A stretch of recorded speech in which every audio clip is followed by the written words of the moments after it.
Eu não tenho diploma universitário, mas eu fui o primeiro de uma família de 8 irmãos a ter um curso técnico. Por conta desse curso técnico, eu fui o primeiro a ganhar bem mais que o salário mínimo. Eu fui o primeiro a ter uma televisão. Eu fui o primeiro a ter um carro. Eu fui o primeiro a ter uma casa própria. Por conta disso, eu fui trabalhar numa fábrica melhor, que era a Vilares. Por conta disso, eu entrei no sindicato. Por conta disso, eu criei o partido. Por conta disso, eu virei presidente da República. Tudo isso pode acontecer com vocês. Ou pode acontecer muito mais. Não tem limite para a gente conquistar as coisas que a gente pode conquistar. Antes da gente criar o ProUni, criar o FIES, criar o REUNI, criar as escolas técnicas, criar o Ciências Sem Fronteira, criar o Pronatec, a gente já sabia, não precisava ninguém dizer. Quando nascia uma criança, a gente já sabia se aquele ia ser doutor ou se aquele ia ser um peão de fábrica. Que a única coisa que a gente não escolhe é ser peão, né? Você não escolhe, só tem aquilo para fazer, você vai fazer aquilo, né? Então, eu acho que nós demos um passo extremamente importante e vocês são parte, sabe, desse sucesso. Aliás, vocês são uma razão do sucesso, porque se vocês não tivessem acreditado e não tivessem entrado, a gente não teria, quem sabe, essa reunião de hoje. Toda vez que as pessoas perguntam qual é a grande obra de um governo, eu sempre digo que o grande legado que a gente deixa para as pessoas, para um país, é a relação que a gente consegue estabelecer com a sociedade. Uma relação em que o Estado se coloca mais à disposição da sociedade, uma relação em que o governante não se sente superior, mas se sente igual, cumprindo uma função diferenciada. Mas, sobretudo, o grande legado é aquilo que a gente consiga fazer do ponto de vista da formação das pessoas. Eu penso que, numa escala social e também numa escala de educação, a gente ainda está subindo alguns degraus. Ainda falta muitos degraus para a gente subir.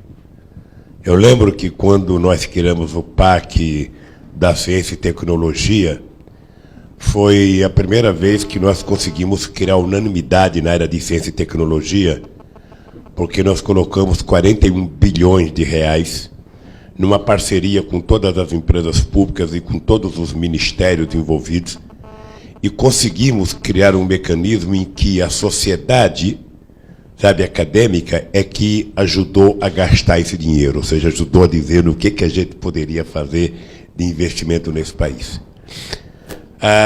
Isso provou que não existe nada que não seja possível ser feito quando as pessoas querem fazer e quando quem governa quer fazer. Acho que o investimento na educação não tem mais volta.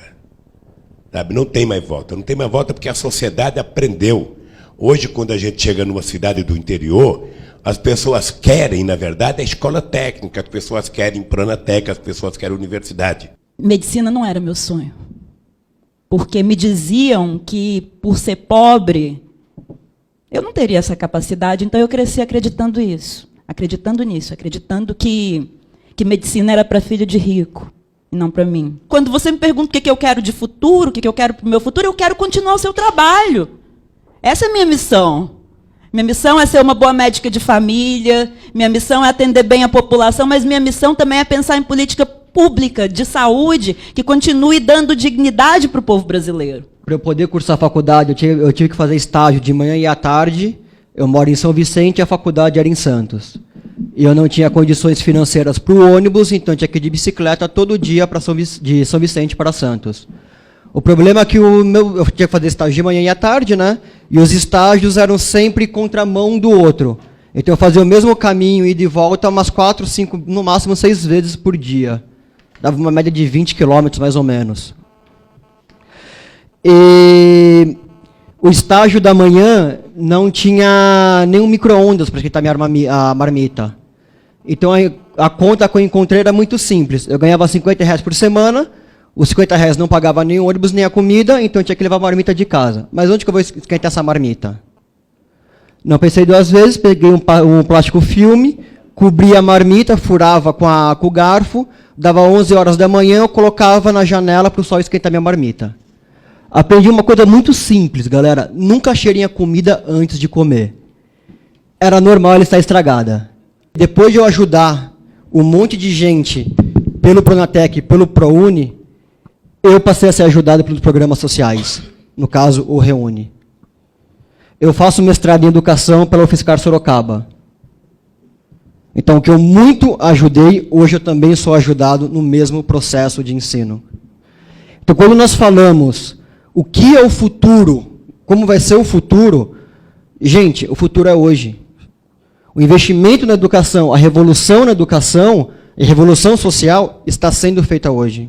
Só quem já passou por tudo isso, por histórias parecidas com a gente, pode pensar. Pode ser capaz de fazer alguma coisa para aqueles que mais precisam.